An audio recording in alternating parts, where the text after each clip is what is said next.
वंदे मातरम। जय श्री राम। मित्रों, मैं रमा मित्तल अपने YouTube चैनल भारत मंथन पर आपका स्वागत करती हूँ। आपने अक्सर भूकंप के बारे में तो बहुत सुना होगा और आजकल एक तरह का और पूरे विश्व में अर्थव्यवस्था को लेकर एक भूकंप और है जिसका नाम है टैरिफ, जो अमेरिका के राष्ट्रपति डोनाल्ड ट्रंप द्वारा लगाया गया है। पहला विश्व युद्ध सन 1914 में विस्तारवादी नीति और विचारधारा को लेकर हुआ था। दूसरा विश्व युद्ध 1939 में जमीन को लेकर हुआ था और तीसरा विश्व युद्ध शायद व्यापार और अर्थव्यवस्था को लेकर होगा, ऐसा अनुमान लगाया जा रहा है।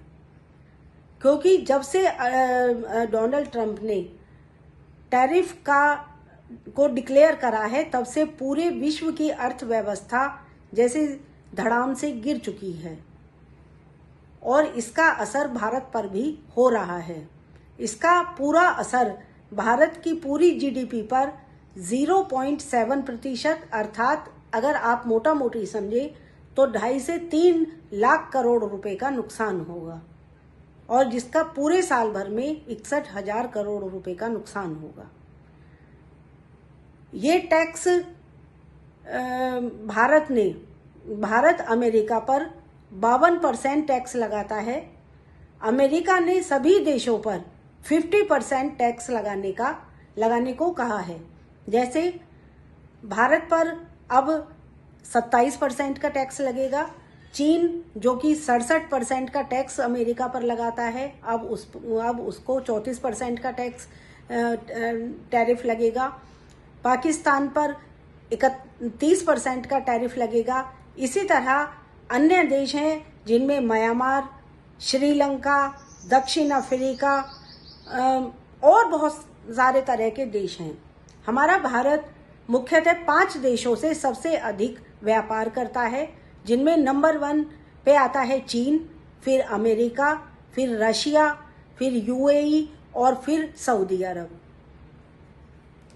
अब जो भारत के प्रोडक्ट हैं, जिनमें खाने पीने का सामान, auto sector, metal product, jewellery और वैक्सीन, इन चीज़ों पर टैरिफ लगेगा।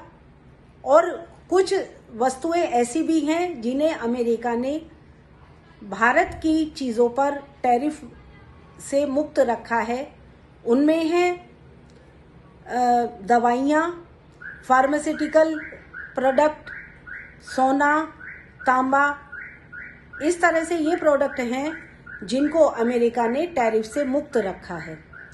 टैरिफ लगने पर भारत पर इसका असर गंभीर होगा।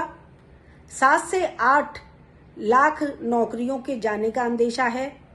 डॉलर के मुकाबले रुपया कमज़ोर हो जाएगा, जिससे अर्थव्यवस्था और गिरेगी, महंगाई दर बढ़ेगी।